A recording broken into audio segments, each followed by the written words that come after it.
انبیاء علیہ السلام کی حکایات یقیناً ہماری آج کی زندگی کے لیے ایک اچھی مثال ہے، اس لیے ان کی زندگی کی مختلف حکمتوں کو سمجھنا اور سیکھنا ہمارے لیے بہت مفید ثابت ہو سکتا ہے۔ حضرت آدم علیہ السلام بما حضرت حوا علیہ السلام اللہ کی طرف سے زمین پر اتارے جانے والے پہلے انسان تھے۔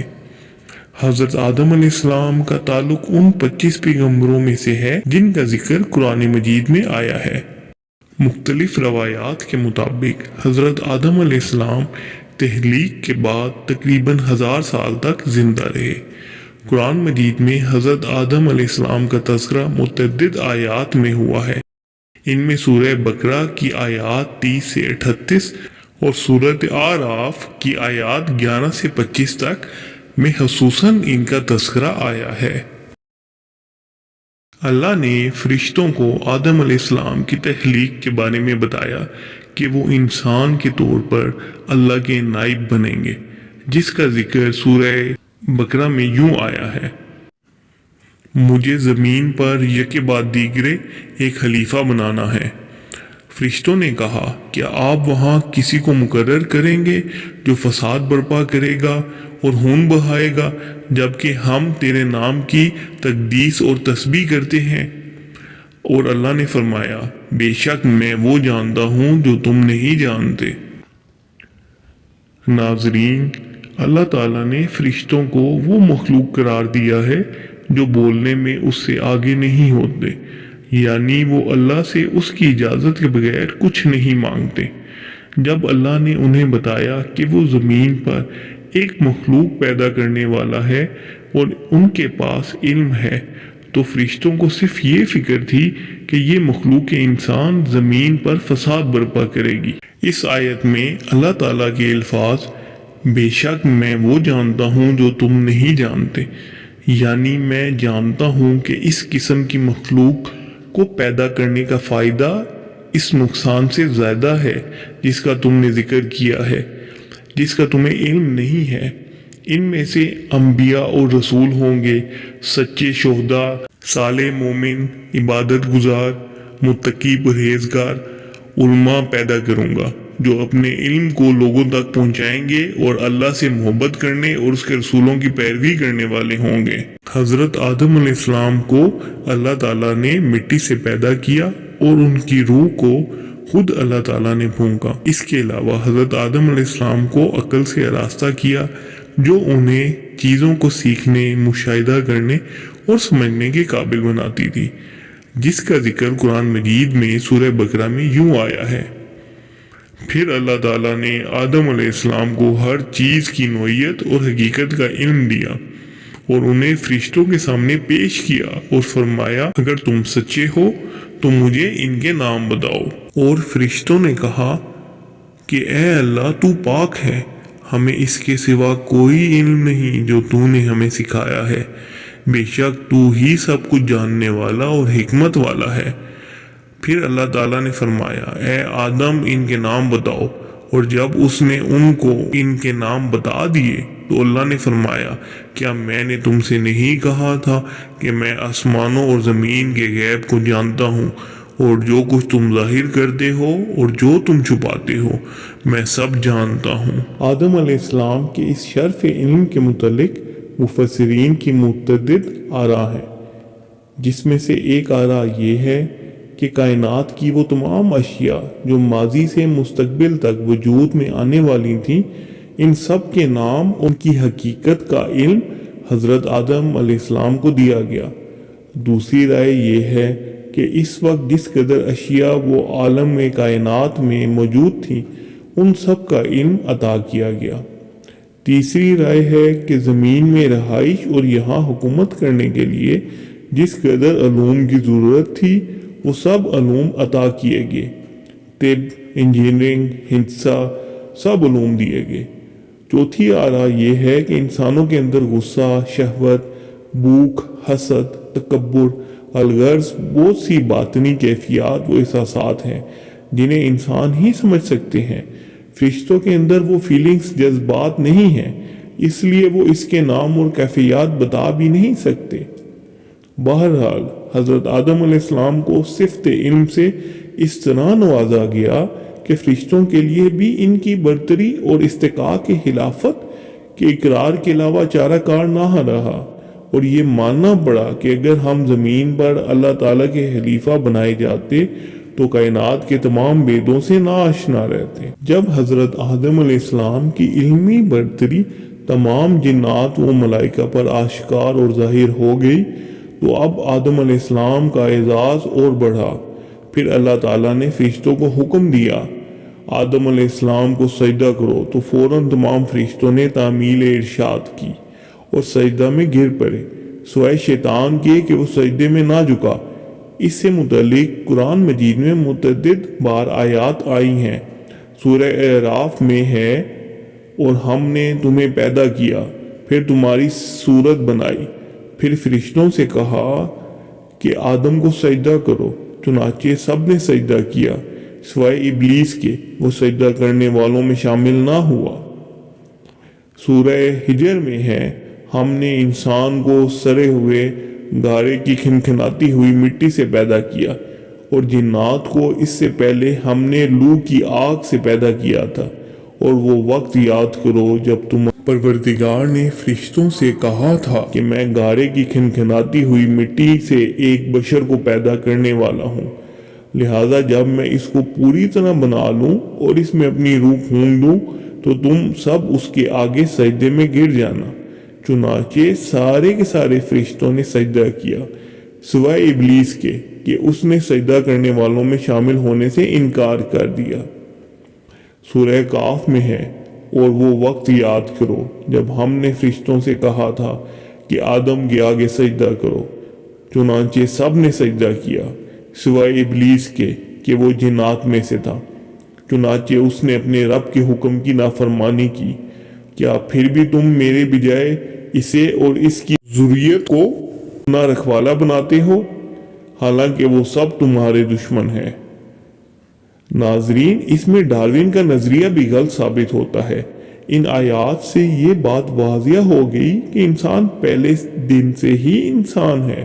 یہ نظریہ کہ انسان پہلے بندر یا کچھ اور تھا، ارتقائی مراحل طے کرتے ہوئے انسان بن گیا، بے بنیاد نظریہ ہے۔ ڈارون کے اس نظریے کو ملحدین نے ہاتھوں ہاتھ لیا، لیکن جدید تحقیقات اور آثار قدیمہ سے یہ بات ثابت ہو چکی ہے کہ انسان پہلے سے ہی انسان رہا ہے۔ ارتقاء انسانی علم و شعور میں ہوا ہے، انسان کی ساخت اور قالب میں نہیں۔ اللہ تعالیٰ نے انسانوں سے ہزاروں سال پہلے ایک مخلوق آگ سے پیدا کی جسے جنات کہتے ہیں۔ جنات کی قوم میں ایک بزرگ تھا جس کا نام عزازیل تھا۔ کہا جاتا ہے کہ عزازیل ہی جنات کا جد امجد ہے، جس طرح آدم علیہ السلام انسانوں کے جد امجد ہیں۔ عزازیل بہت عبادت گزار اور اللہ کا نیک فرمانبردار جن تھا۔ وہ جن میں نور کے منبر پر بیٹھ کر فرشتوں کو درس دیا کرتا تھا، اور بڑے بڑے فرشتے اس کے شاگرد ہوا کرتے تھے۔ جب عزازیل کی دانائی اور عبادت زمین و آسمان میں اچھی طرح آشکار ہو گئی تو عزازیل کو یقین ہو گیا کہ میں حقیقت میں کوئی اعلیٰ اعزاز کے قابل ہوں، اور اللہ تعالیٰ کے فرشتوں میں نہ کوئی مجھ سے زیادہ عالم ہے، نہ کوئی مجھ سے زیادہ زاہد، اور اگر ہیں بھی تو میں ان کا سردار ہوں۔ اللہ تعالیٰ نے جب فرشتوں کو حکم دیا کہ آدم علیہ السلام کے سامنے سجدہ کرو تو تمام فرشتوں نے آدم علیہ السلام کو سجدہ کیا، مگر عزازیل جس کا لقب آج سے ابلیس ہوتا ہے اس نے سجدہ نہیں کیا۔ لکھا ہے کہ جب فرشتوں نے حضرت آدم علیہ السلام کو سجدہ کیا تو پورے 100 برس تک تمام ملائکہ سجدے میں پڑے رہے۔ پھر جب انہوں نے سجدے سے سر اٹھایا تو دیکھا کہ عزازیل یعنی ابلیس حضرت آدم علیہ السلام سے منہ موڑے اکڑا ہوا کھڑا ہے، اور اس کا سارا منہ سیاہ ہو رہا ہے، جو آج سے پہلے نہایت خوبصورت تھا۔ وہ آج ایک خوفناک دیو کی صورت میں نظر آتا ہے۔ ابلیس کی یہ بری حالت دیکھ کر تمام ملائکہ خوف خداوندی سے پھر سجدے میں گر پڑے، جس میں انہوں نے اپنی اطاعت اور اپنی حیریت پر لاکھ لاکھ شکر خداوندی ادا کیا۔ اللہ تعالیٰ کو یہ 2 سجدے فرشتوں کے اتنے پسند آئے، اس لیے اللہ تعالیٰ نے اپنے تمام بندوں پر نماز میں 2 سجدے فرض کیے کہ ایک فرما برداری کا اور دوسرا فرما برداری کے ادا کرنے کا شکریہ ادا کیا۔ جب تمام فرشتے سجدے سے اٹھے تو اللہ تعالیٰ کا ارشاد ہوا، اے ابلیس، آدم علیہ السلام کو سجدہ کرنے سے تجھے کس چیز نے روکا؟ اللہ تعالیٰ اگرچہ عالم الغیب ہیں اور دلوں کے بھیدوں سے خوب واقف ہیں اور ماضی، حال اور مستقبل سب اس کے لیے یکساں ہیں، مگر اللہ نے دوسروں کو دکھانے کے لیے ابلیس کے امتحان و آزمائش کے لیے یہ سوال کیا۔ اس سوال پر ابلیس نے جواب دیا، اے اللہ، میں آدم سے بہتر ہوں، کیونکہ مجھے تو نے آگ سے پیدا کیا اور آدم کو خاک سے، پھر میں آگ کا بنا ہوا خاک کے پتلے کو کیوں سجدہ کروں؟ کتب و تفاسیر و تواریخ میں مرقوم ہے کہ ابلیس نے صرف اس زہم میں یہ نافرمانی کی کہ آدم علیہ السلام کی اصلی اعلیٰ اور افضل نہیں ہے، یعنی مٹی آدم علیہ السلام کی اصل ہے اور وہ آگ کی پیداوار، مگر بدبخت شیطان اپنے غرور و تکبر میں یہ بھول گیا کہ وہ خود اور آدم علیہ السلام دونوں خدا کی مخلوق ہیں، تو مخلوق کی حقیقت خالق سے بہتر وہ مخلوق خود بھی نہیں جان سکتی۔ وہ اپنے غرور و تکبر میں یہ بھی بھول گیا، بلکہ یہ سمجھنے سے قاصر رہا کہ مرتبے کی بلندی اور پستی اس مادہ کی بنا پر نہیں ہے جس سے کسی مخلوق کا حمیر تیار کیا جائے، بلکہ اس کی ان صفات پر ہے جو خالق کائنات نے اس کے اندر ودیعت کی ہیں۔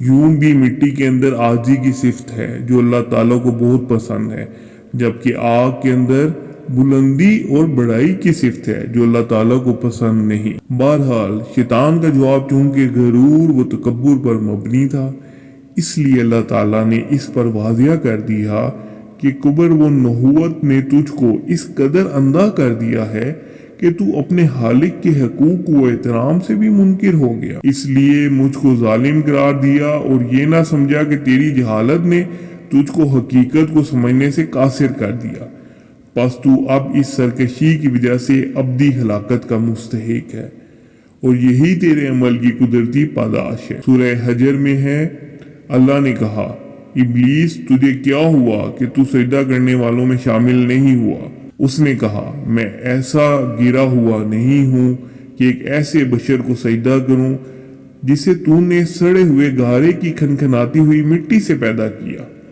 اللہ نے کہا، اچھا تو یہاں سے نکل جا کیونکہ تو مردود ہو گیا ہے۔ چنانچہ ابلیس کا لباس بزرگی و کرامت اتار لیا گیا اور اس کو لعنت و پھٹکار کا جامعہ پہنا دیا گیا اور ملعون کر کے مقام کرب سے نکال دیا گیا۔ لکھا گیا ہے کہ ابلیس کا حسن و جمال ملائکہ سے بہت اچھا تھا، وہ نہایت نورانی صورت تھا، مگر آج غرور و نافرمانی کے سبب ایسی صورت ہو گئی کہ جو دیکھتا تھا وہ اس پر لعنت ملامت کرتا تھا۔ جب ابلیس کو ملعون کر کے جنت سے نکالا جانے لگا تو ابلیس نے توبہ و ندامت کی بجائے اللہ سے یہ استدعا کی کہ اے اللہ، اگر تو مجھے اپنی حضوری سے نکالتا اور جنت سے محروم کرتا ہے تو مجھے یہ مہلت دی جائے کہ میں تا قیامت زندہ رہوں۔ اس نے دو مطالبے کیے، ایک بہت بڑی زندگی اور اختیارات کا، دوسرا موت نہ آنے کا۔ اللہ تعالیٰ نے اسے اختیارات دیے اور مہلت بھی دی، لیکن مہلت دوبارہ اٹھائے جانے تک نہیں دی بلکہ ایک مقررہ وقت تک مہلت ہے۔ بظاہر اس سے مراد قیامت کا پہلا سور پھونکے جانے تک ہے۔ یہ سن کر اس نے پھر ایک مرتبہ اپنی شیطانیت کا مظاہرہ کیا اور کہنے لگا، جب تو نے مجھے نکال ہی دیا ہے تو میں بھی جس آدم کی بدولت یہ رسوائی نصیب ہوئی ہے اور اس کو اور اس کی اولاد کو رسوا کروں گا اور ہر طرح سے ان کو گمراہ کروں گا اور ان کی اکثریت کو تیرا ناشکرہ بنا کر چھوڑوں گا، مگر تیرے مخلص بندے میرے تیر سے گھائل نہ ہو سکیں گے اور ہر طرح سے محفوظ رہیں گے۔ اللہ تعالیٰ کی طرف سے ابلیس کو جواب دیا گیا، ہماری فطرت کا قانون مکافات عمل اٹل قانون ہے، جو جیسا کرے گا ویسا ہی بھرے گا۔ جو بنی آدم تیری پیروی کرے گا وہ تیرے ساتھ ہی جہنم کا سزاوار ہوگا۔ جا اپنی ذلت اور رسوائی اور قسمت کے ساتھ یہاں سے دور ہو اور اپنی پیروکاروں کی ابدی لعنت کا منتظر ہے۔ حضرت آدم علیہ السلام کو اللہ تعالیٰ نے جنتی لباس پہنایا اور جنت میں داخل فرمایا۔ یہ جنت کشمیر یا دنیا کی کوئی اور جگہ نہیں بلکہ اصلی جنت تھی جو اوپر آسمانوں میں ہے۔ آپ جنت میں جہاں چاہتے گھومتے، جو چاہتے کرتے، لیکن ساتھ میں خود کو اکیلا محسوس کرتے۔ اللہ تعالیٰ نے بی بی حوا کو آپ کی بائیں طرف کی پسلی سے پیدا کیا۔ جس وقت بی بی حوا پیدا ہو رہی تھی، فرشتوں سے پردہ کرایا گیا۔ بی بی حوا دنیا کی نہایت خوبصورت خاتون تھی۔ جب حضرت آدم علیہ السلام سو کر اٹھے تو پوچھا، تم کون ہو؟ انہوں نے کہا، اللہ نے مجھے آپ کے لیے پیدا کیا کہ آپ مجھ سے سکون حاصل کر سکیں اور آپ کی تنہائی ختم ہو سکے۔ وہ دونوں خوشی سے جنت میں رہنے لگے۔ اللہ تعالیٰ نے فرمایا، تم جہاں جانا چاہو جا سکتے ہو، جو کھانا ہے کھا سکتے ہو، بس ایک درخت کا پھل کھانے کے لیے منع کیا گیا۔ اگر کھاؤ گے تو نقصان اٹھاؤ گے۔ ابلیس تمہارا اور تمہاری بیوی کا دشمن ہے۔ ایسا نہ ہو کہ وہ تمہیں جنت سے نکلوا دے، تم مصیبت میں پڑ جاؤ۔ وہ درخت کون سا تھا؟ مشہور ہے کہ وہ گندم کا درخت تھا، کول انگور کا ہے۔ اس کے علاوہ بھی اقوال ہیں۔ حافظ ابن کثیر فرماتے ہیں کہ اس حوالے سے 6 اقوال ملتے ہیں۔ سب سے بہترین بات یہ ہے، جس چیز کو ذکر کرنے کی اللہ نے ضرورت نہیں سمجھی، ہمیں بھی اس کے پیچھے زیادہ نہیں پڑنا چاہیے۔ ادھر ابلیس کو ایک پل چین نہیں آ رہا تھا۔ اس نے بی بی حوا یعنی عورت ذات کو استعمال کرنے کا منصوبہ بنایا۔ ابلیس نے بی بی حوا کو بہکانا شروع کر دیا، وسوسہ ڈالنے لگا کہ اس درخت کا پھل کھا لو جسے اللہ نے منع کیا ہے۔ کھا لو گے تو ہمیشہ ہمیشہ کے لیے جنت میں رہ پاؤ گے فرشتوں کی طرح، ورنہ تم مر جاؤ گے۔ کہا جاتا ہے کہ شیطان سام کے ساتھ مل کر جنت میں گیا اور سام کی صورت میں ان سے بات کی، اللہ کے نام کی قسمیں کھائیں، قسمیں کھا کر یقین دلایا کہ اللہ نے اس درخت سے شروع میں روکا تھا، اس لیے کہ اس وقت تمہاری نئی نئی پیدائش ہوئی تھی، تمہارا جسم اسے برداشت نہیں کر سکتا تھا۔ اب ایک عرصہ ہو گیا ہے، تم مضبوط ہو چکے ہو، اب اسے کھانے میں کوئی حرج نہیں ہے۔ بی بی حوا اس کی باتوں میں آ گئی، سمجھ رہی تھی کہ اللہ کے نام کی قسم کھا کر کوئی غلط بات نہیں کر سکتا۔ بی بی حوا نے حضرت آدم علیہ السلام کو قائل کر لیا کہ اس درخت کو کھانا پہلے ہمارے لیے درست نہ تھا لیکن اب درست ہے۔ حضرت آدم علیہ السلام اللہ تعالیٰ کے ارشاد کے کچھ اہم الفاظ اس وقت بھول گئے۔ یہ بھی یاد نہ رہا کہ خود انسان فرشتوں سے افضل ہے۔ درخت کھا کر فرشتہ بننے کی کیا ضرورت؟ ان فطری کمزوریوں کی وجہ سے آپ سے یہ اجتہادی خطا ہو گئی۔ بہرحال دونوں ابلیس کے بہکاوے میں آ گئے اور ایک دن انہوں نے وہ پھل کھا لیا۔ ایسے ہی انہوں نے پھل کھایا تو سب سے پہلے ان کے کپڑے اتر گئے۔ شیطان کو معلوم تھا کہ اس درخت کی تاثیر یہ ہے کہ جو اسے کھاتا ہے بے لباس ہو جاتا ہے۔ گویا شیطان نے انسان پر جو پہلا وار کیا ہے وہ یہی ہے، لباس کا وار۔ خواتین کو یہ بات اچھی طرح سمجھ لینی چاہیے۔ الغرض وہ دونوں شرم سے ادھر ادھر بھاگنے لگے۔ انہیں احساس ہو گیا تھا کہ ہم سے اس اللہ کی نافرمانی ہو گئی، لیکن ظاہر ہے حضرت آدم علیہ السلام کی یہ اجتہادی خطا تھی۔ نافرمانی کا تصور تک ان کے دل میں نہ تھا۔ اللہ تعالیٰ نے ان کو آواز دی اور کہا، کیا میں نے تمہیں منع نہیں کیا تھا اس درخت کے قریب نہ جانا؟ کیا میں نے نہیں بتایا تھا کہ شیطان تمہارا کھلا دشمن ہے؟ اب اللہ تعالیٰ نے انہیں جنت سے اترنے کا حکم دیا اور فیصلہ فرمایا، تم انسان اور شریر جنات زمین پر بھیجے جا رہے ہو، تم زمین میں ایک دوسرے کے دشمن ہوگے، قیامت تک تم ایک دوسرے کے دشمن رہو گے۔ اس دوران جو میرے بھیجے ہوئے پیغمبروں کی اطاعت کرے گا وہ کامیاب ہوگا، اور جو شیطان کے راستے پر چلے گا وہ جہنم میں جائے گا۔ تمہیں ایک وقت تک دنیا میں رہنا ہوگا، فائدے اٹھانے ہوں گے، تمہیں یہی زندگی بسر کرو گے اور یہی مرو گے اور یہیں سے دوبارہ اٹھائے جاؤ گے۔ کہا جاتا ہے کہ حضرت آدم کا قد بہت بڑا تھا، شاید جنت کے 60 گز برابر۔ جب آسمان سے نیچے اتارا جا رہا تھا تو وہ درازی کی وجہ سے فضا میں لہرا رہے تھے۔ اللہ تعالیٰ نے دراز قد کو مختصر کر دیا اور آپ دنیا کے 60 گز برابر ہو گئے اور سیدھے اترنے لگے۔ یہ بھی کہا جاتا ہے کہ حضرت آدم و حوا دونوں الگ الگ مقامات پر اتارا گیا۔ حضرت آدم علیہ السلام کو کوہ ہند میں اور حوا علیہ السلام کو جہرہ میں۔ دونوں بہت شرمندہ تھے، انہوں نے اپنی غلطی پر توبہ کرنا چاہی، لیکن الفاظ سمجھ نہیں آ رہے تھے۔ اللہ نے انہیں یہ کلمات سکھائے: اے ہمارے پروردگار، ہم اپنی جانوں پر ظلم کر گزرے ہیں، اور اگر آپ نے ہمیں معاف نہ فرمایا اور ہم پر رحم نہ کیا تو یقیناً ہم نامراد لوگوں میں شامل ہو جائیں گے۔ جب انہوں نے یہ کلمات کہے تو اللہ نے انہیں معاف کر دیا اور وہ عرفات کے میدان میں ایک دوسرے کو تلاش کرنے میں کامیاب ہو گئے۔ یہیں سے دنیا میں انسانیت کے دور کا آغاز ہوا۔ حضرت حوا علیہ السلام 20 بار ولادت کی تکلیف اٹھائی۔ ہر بار جڑواں بچے پیدا ہوتے تھے، ایک لڑکا اور ایک لڑکی۔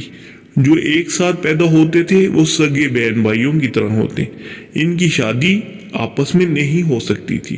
جو الگ الگ پیدا ہوتے تھے ان کی شادی ہو سکتی تھی۔ انسانی آبادی کے لیے اس وقت اللہ تعالیٰ نے یہی حکم بطور شریعت نازل فرمایا تھا۔ اسی طرح بی بی حوا نے 40 بچوں کو جنم دیا۔ حضرت آدم علیہ السلام نبی ہیں لیکن تشریعی نبی نہیں، بلکہ ان نبیوں میں سے ہیں جو دنیا کی شروعات میں تعلیم انسان کے لیے بھیجے گئے۔ حضرت آدم علیہ السلام نے اپنی اولاد کو وہ سب سکھایا جو اللہ تعالیٰ نے انہیں سکھایا۔ سب ایک اللہ کی عبادت کرتے، کھیتی باڑی کرتے اور جانوروں کو پالتے۔ اس پر اللہ تعالیٰ نے قرآن میں فرمایا: اے لوگو، اپنے رب سے ڈرو جس نے تم کو ایک ہی جان سے پیدا کیا۔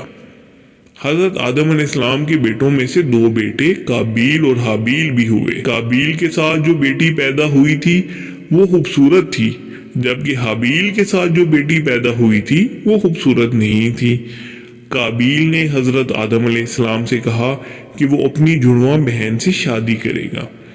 حضرت آدم علیہ السلام نے اپنی شریعت کے مطابق منع کر دیا، چونکہ اللہ نے اس کی اجازت نہیں دی تھی۔ قابیل اپنے برتاؤ میں بہت سخت تھا، وہ کھیتی باڑی کرتا تھا۔ آج بھی کھیتی باڑی کرنے والوں کے مزاج سخت ہوتے ہیں، جبکہ حابیل بہت نرم مزاج تھا، وہ بکریاں چراتے تھے۔ بکری عاجز جانور ہے، اس کے ساتھ رہنے سے انسان کے اندر عاجزی پیدا ہوتی ہے، اسی وجہ سے ہر نبی نے بکریاں چڑھائی ہیں۔ قابیل اڑ گیا۔ حضرت آدم علیہ السلام نے اشارہ خداوندی سے فیصلہ فرمایا کہ تم دونوں اپنی قربانی اللہ کے سامنے پیش کرو۔ جس کی قربانی اللہ تعالیٰ قبول کریں گے وہ اپنے موقف میں سے ہی ہوگا۔ اس زمانے میں جب اللہ کے لیے قربانی کی جاتی تو آسمان سے ایک آگ آتی، جس کی قربانی وہ آگ کھا لیتی اس کی قربانی قبول ہو جاتی۔ حابیل نیک اور مخلص انسان تھے، انہوں نے اپنے گلے کے سب سے اچھے جانور کو قربانی کے لیے پیش کیا، جبکہ قابیل نے سب سے گھٹیا پھل نذرانے میں دیے۔ آگ آئی اور حابیل کی قربانی کو کھا لیا۔ حابیل کی جیت ہوئی اور قابیل کو شکست۔ فیصلہ ہو گیا کہ حابیل متقی اور نیک انسان ہے اور اپنے موقف میں درست ہے۔ قابیل کو حسد ہونے لگا، بجائے نیکی اور تقوی کا راستہ اختیار کرنے کے وہ شیطان کے جال میں پھنستا چلا گیا۔ اسے حابیل پر بہت غصہ آنے لگا، اس نے ٹھان لی کہ وہ حابیل کو قتل کر کے رہے گا۔ ایک دن موقع پا کر اس نے حابیل سے کہا کہ میں تمہیں ختم کر دوں گا۔ حابیل نے کہا میں تم پر ہاتھ نہیں اٹھاؤں گا، میں مظلوم بننا پسند کروں گا، ظالم بننا نہیں۔ قابیل نے حابیل کے سر پر بڑا سا پتھر مارا جو ان کی موت کا سبب بنا۔ دھرتی پر پہلا انسان قتل بھی تھا اور پہلی موت بھی۔ قابیل نے قتل کا جرم کر لیا، لیکن اس کو سمجھ نہیں آ رہی تھی کہ حابیل کی لاش کا کیا کرے، چونکہ ابھی تک کسی کی موت نہیں ہوئی تھی۔ وہ اس شش و پنج میں تھا کہ اللہ تعالیٰ نے ایک کوے کے ذریعے اسے مردہ دفنانے کا طریقہ سمجھایا۔ ایک کوا اپنے ساتھی کو زمین میں گڑھا کھود کر دفنا رہا تھا۔ قابیل بہت شرمندہ ہوا، اس نے دل ہی دل میں سوچا کہ میں کوے سے بھی کیا گزرا ہوں، کوا تدفین کا طریقہ جانتا ہے، میں نہیں۔ قابیل نے گڑھا کھودا اور حابیل کو دفنا دیا۔ اس کے بعد قابیل جس سے شادی کرنا چاہتا تھا اسے لے کر حضرت آدم علیہ السلام سے بہت دور نکل گیا۔ حضرت آدم علیہ السلام کے ساتھ جتنے لوگ تھے